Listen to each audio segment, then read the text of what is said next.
Welcome to the Pink Table. I'm Allison, founder and CEO of Pink Nannies. Today, we are having a conversation that I know so many families are thinking about, but maybe not discussing openly.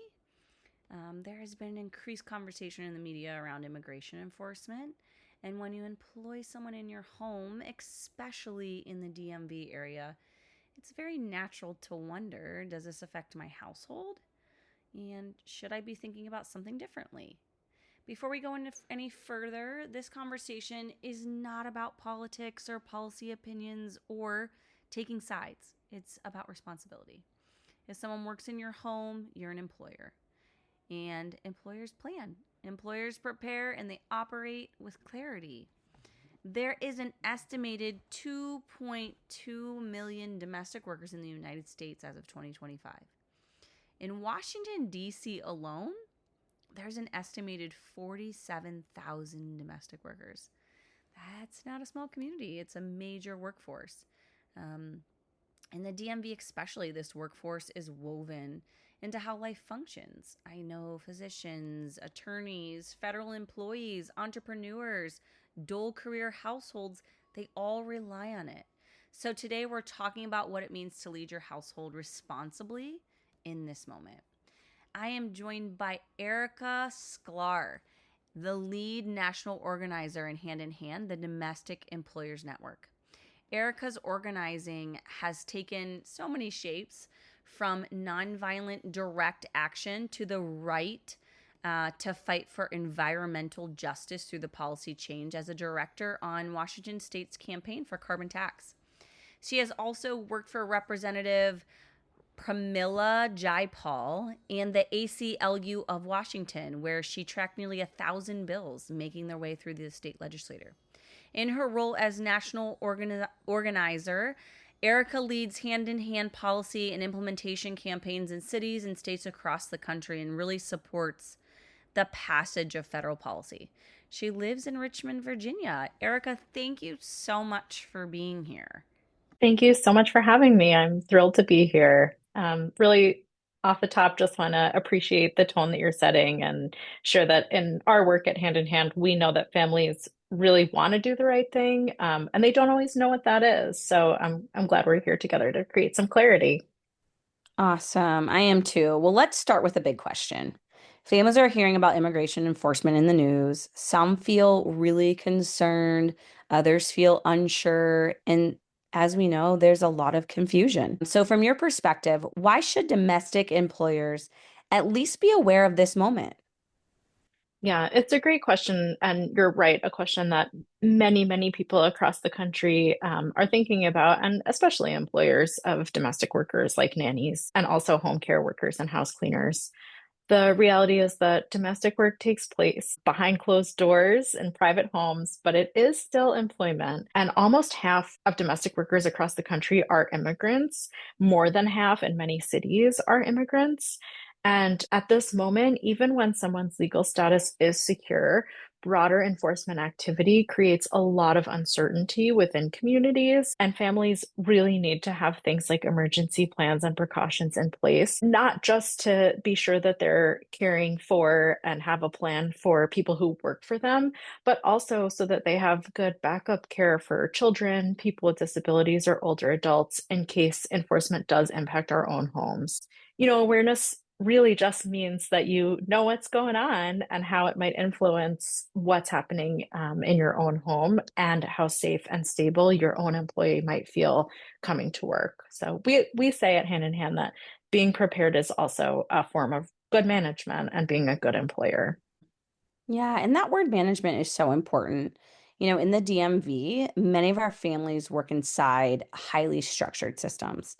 So they understand compliance in their personal lives and in their professional lives. They also understand documentation and contingency planning. So sometimes what's missing is just translating that same mindset into the home.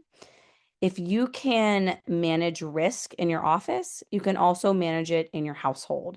And I want to normalize something. You can care deeply about someone and still have clear structure. Those things actually work better together, not against each other. So let's talk specifically about DC. We have the Domestic Workers Bill of Rights here that requires written contracts, fair wages, protection from discrimination and retaliation.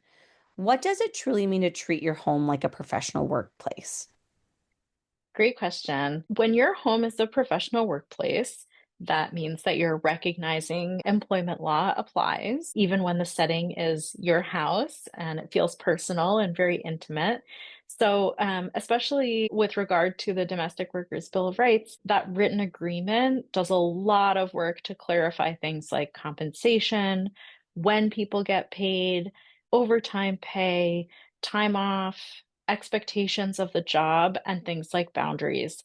A lot of times we hear people say about their domestic workers that they treat them like family, and we love that. We want people to treat one another well and to take good care of one another. And part of that is clarity and transparency. And those things protect both parties, right? A contract removes the assumptions that we might make. And um, you know, employers are really busy and sometimes forget exactly what they put in the job description, and so things aren't always clear. So having something like a written contract or a written agreement that has all those job expectations is something you can go back to and revisit and have a lot of clarity about what's working, what's not working, what's been added, things like that. Yeah, and I want to expand on that for our listeners. Being kind is not the same as being compliant. I have worked with incredible families in the DMV who were deeply generous, but unintentionally out of compliance because no one explained overtime laws or even payroll requirements to them. They weren't being negligent, they were just uninformed. Professional household, they run payroll correctly. They understand payroll, overtime, and they document expectations, they revisit contracts annually. And I would say that that's something that's really responsible as an employer. And especially in this region, so many families operate at a high professional standards in their careers, and the same level of structure belongs in the home. And this is where things get really delicate. Many employers don't want to say the wrong thing, and they don't want to make their nanny uncomfortable or their domestic worker uncomfortable. Erica, in your own opinion, how can families signal support without crossing that boundary? Yeah, it's a great question. And it's a question that families across the country are really wrestling with right now. I'll say the clearest boundary is this: we should never ask about immigration status. It's not necessary, and it creates a lot of fear. It also creates liability for employers. So instead, at Hand in Hand, we invite employers to create a culture of preparedness, just like you would do things like post emergency contacts, medical information, expectations around who to call for what reason. We really recommend that employers have emergency contacts on hand for anyone that works for them. This is something that's common practice in all workplaces and important for any worker for lots of reasons, right? That have nothing to do with immigration enforcement. People have accidents or no-shows. We worry about them and want to make sure that they're okay. Other families do things like hang a poster that might make their home feel more welcoming to workers. People can keep know your rights materials accessible, or even take a know your rights training so you can pass that information along. Other people have red cards, which have some know your rights materials on them. Some people keep those on hand in accessible languages. And really, I think the bottom line is that it's really about making sure that everyone has access to the information that keeps us safe. And having these things visible and available help workers to feel safe while also signaling that in an emergency, their employers know what to do, they're prepared, and they're competent. That framing is so important. You're not interrogating or assuming or labeling. You're creating an environment where structure is present. And here's something that I want families to hear really clearly. And Erica, all those things that you said are so valuable. But silence can sometimes be louder than imperfection. If your nanny is hearing about enforcement in the news and you don't say anything, they may assume that you're unaware or maybe you're uninterested. I always say you don't need a dramatic conversation. You just need steady leadership in the household for people to follow. And so I think that that's also really important. And also, I think that the planning, it needs to be very practical. If I'm a family in Potomac or Capitol Hill or Chevy Chase, maybe Arlington, what should an emergency plan include? Great question. Um, An emergency plan, number one, should include emergency contacts for all parties involved. There should be a very clear backup childcare plan for any involved parties who are caring for someone under 18. So that could mean multiple things. That could mean that the worker who has a child has a backup plan. It also could mean that there's some clarity about who picks up a child if a nanny is not able to care for them unexpectedly. There should be copies made of important documents, and they should be stored safely. Families can walk through these scenarios and think them through in advance. You know, you can also do even more. There are template emergency plans available. We link to them on our website, domesticemployers.org. I would say with children, focusing on reassurance is really important, both for nannies and for employers to say, we're always going to make sure that you're safe. In an emergency, there's going to be a clear next step. I will share that there have been situations around the country where children whose parents have not done this important work end up in kind of difficult situations, sometimes sitting and waiting in local police stations while a trusted adult is found. And it doesn't have to be the case, but it does mean planning ahead, making sure that everyone knows what the next step is if there is an emergency like this. So, you know, planning reduces fear for all parties because it helps to remove uncertainty. Yeah, and that's exactly how I see it.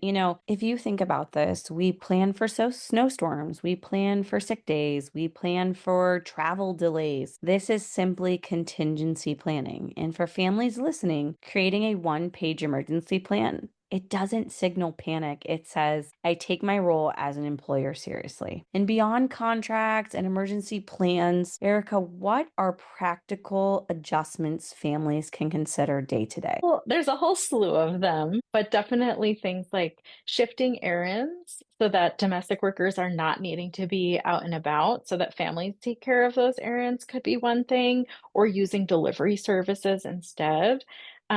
You know, I think this is where communication and the individual nature of domestic work really comes into play, but checking in regularly and asking, you know, if there's any workplace flexibility that would make things feel better or more secure for a domestic worker is important. There's some domestic workers have shared that they aren't feeling safe using things like public transit, so paying for more secure rides or giving a ride if that's accessible, and really making sure that employers are staying informed, right? Like things change, where enforcement is happening changes, making sure that, you know, just like we would with weather and other various emergencies, we're knowing kind of like what's happening where and being responsible to stay educated ourselves. I appreciate this conversation is not about drastic changes. It's about small, thoughtful adjustments. And that is something that every household in the DMV understands. If someone is listening and thinking, I want to do the right thing, but I'm afraid of saying the wrong thing, Erica, what would you say to them? Oh, I would say, of course, you don't want to say the wrong thing. This is a nerve-wracking time, you know, people are nervous. People want to show support in just the right way, but you know, you don't have to be perfect. And what you said, Allison, is so resonant for me that silence is loud and silence is really hard for workers. So I think, you know, leading with thoughtfulness and with kindness is what really makes the biggest difference. I like to always say like it's better to be kind than it is to be right. So focus on what you can offer. I think just lead with that. Your preparation and your thinking about it at all starts to build trust and communicates a lot of respect. Well, thank you for saying that. And your home can be warm and still be professional. Your nanny can feel like an extension of you and still deserve formal employment protections. So, to the millions of domestic workers nationally and tens of thousands in DC alone, this workforce supports the operational backbone of our region.